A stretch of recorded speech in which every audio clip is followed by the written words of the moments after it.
Hey everyone, I hope you're doing well and staying safe during this time. If you're new here, welcome to the channel. Like I said, thank you so much for checking me out. If you haven't done so, please make sure to hit that subscribe button just right below the video. Cool, thank you so much. I really do appreciate it. And if you're returning, welcome back. Thanks again for your support. I truly do appreciate having you here. Martini guy right here, as he opened a significant position as well. I think he put in $30,000 as well right now, and let's see, he put in about $33,000, which equals about 1.1 million with his leverage that he used, and that's again a nice juicy amount of profit right now, which again for both of us has been pretty nice. Again, my amount of money is significantly more, but he used some very significant leverage, which I would never try to do. This is very insane, but that's the power of leverage trading. And again, guys, a link is down below for Bybit.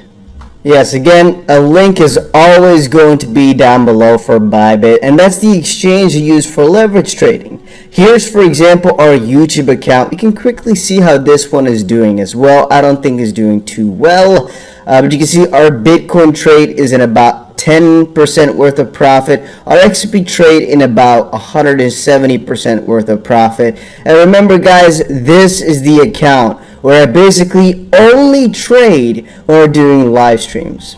Right now we're not doing live streams, so I'm not actually trading anything at all. And as I said before, there's a difference between my personal account, the one that I own, and this one. The reason I don't show the personal account is for a lot of reasons, which I described 1,000 times before, and I don't actually like to talk about it. It's only now that it's such a big coincidence, I think, that we really call it out perfectly like that, that I kind of could not let go of this, right? But let's dive into Ripple and XRP stuff. Alright, so here's where you all came for, right? The Ripple XRP stuff. First of all, Brad Garlinghouse, and I'm sorry guys, but I was too excited, I couldn't let go. The truth is out for everyone to read.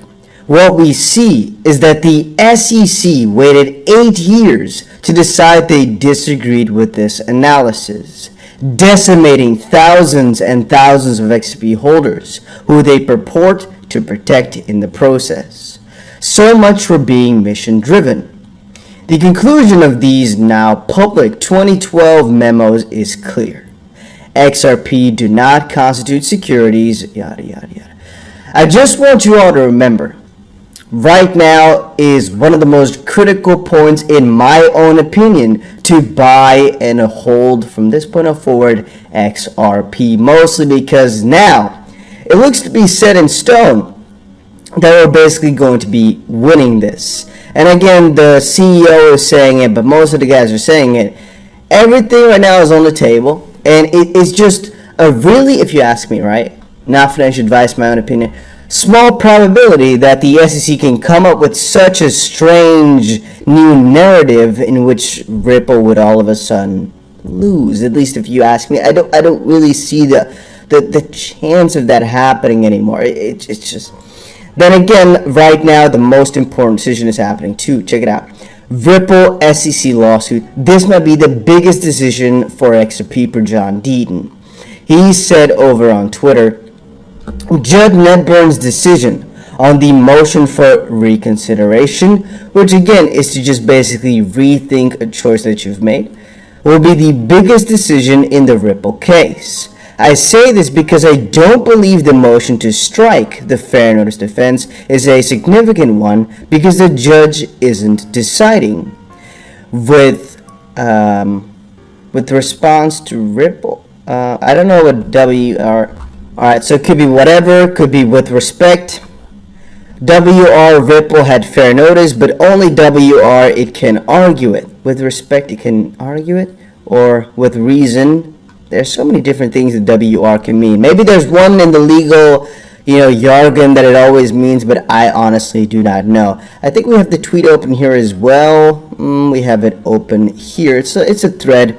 So it's John Deaton always goes on like this, and it usually takes a couple of minutes out of your day to update yourself what John Deaton has said over on Twitter, as he usually goes on a pretty big rant, but it's important. He knows a lot of this stuff. The reconsideration motion relates to the 63 emails containing drafts.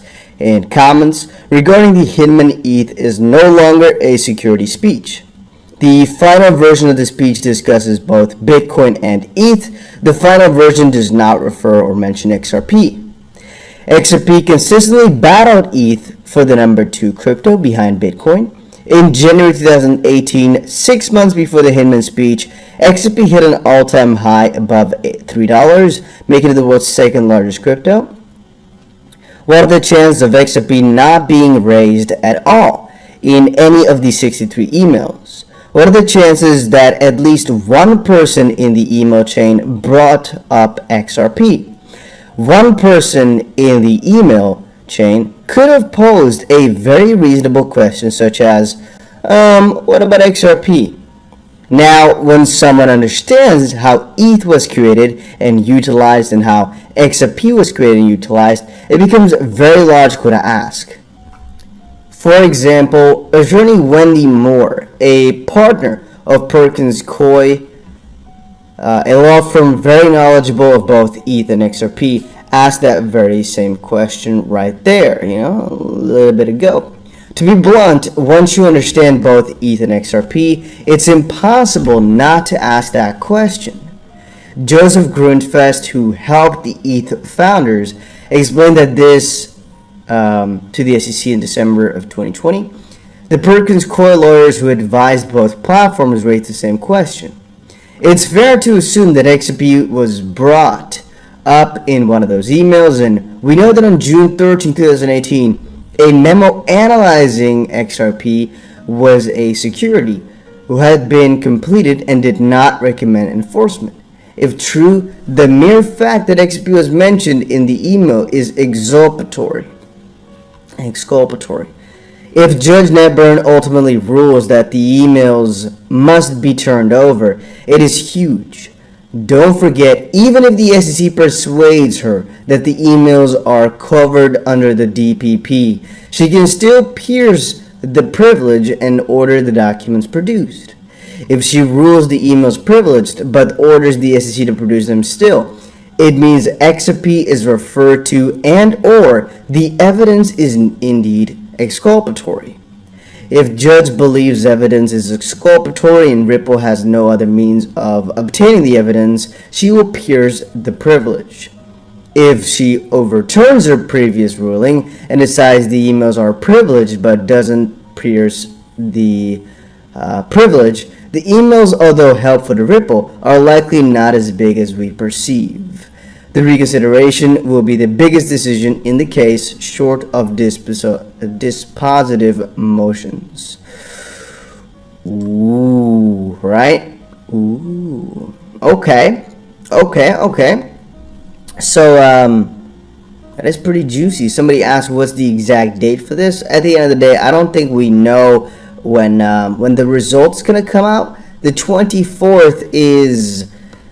my dates are actually a little bit wonky this time around. I usually am really good with all the exact dates with the Ripple v. SEC lawsuit, but in this case, I'm not exactly sure what dates are for what anymore, because what we've been seeing is that, that a lot of documents have to be produced, but not necessarily the judge's decision has to be on a specific day, right? So we can see the motion for reconsideration itself potentially that day, which is just why exactly that the judge would have to, for example, reconsider something, but maybe not the result, because I don't think there's a set date for when the judge should reply by, right? Doesn't make a lot of sense. And again, just John Deeden, I've been watching him everywhere, just talk about all the different sides about it all. He's been a beast over on Twitter. Look at this. Exactly the point here. If XRP was ever an investment contract with Ripple, it would have been most likely 1 in 2012. Yet the legal conclusion was that it was not. As each year passed, the XRP ecosystem grew, and XRP became less and less of an investment contract with Ripple. So, in theory, it should have become less of a security, not more, when ETH, for example, at the start was definitely a security and they didn't care, because right now it's not. So it doesn't make sense for XRP to be like, you know what, at the start we said you weren't, but now we're thinking you are, so yeah. Because that doesn't make sense when in reality, again, following almost all their prongs, it gets less and less of a security with time. If the case was about enforcing security laws in a fair and impartial manner, the case would have settled a year ago. Ripple would agree to pay related to sales of XRP between 2013 and 17, with the SEC agreeing ongoing and future sales of XRP are not securities. I'm your guy. I will keep you posted. I'm your advocate. I'll be back on a daily basis, usually multiple times per day, with these videos to keep you updated with everything going on. So I hope you enjoyed the video. If you haven't done so, make sure to hit that subscribe button. Feel free to share any of my videos with your friends, family, social media, or anybody who may care to listen. Thanks so much for your continued support. I'm always here for you. I want to help you through this time. So thank you so much for continuing to choose me. Enjoy your day, stay safe, and I'll catch you again probably in a couple hours. Thanks, everybody. See you later.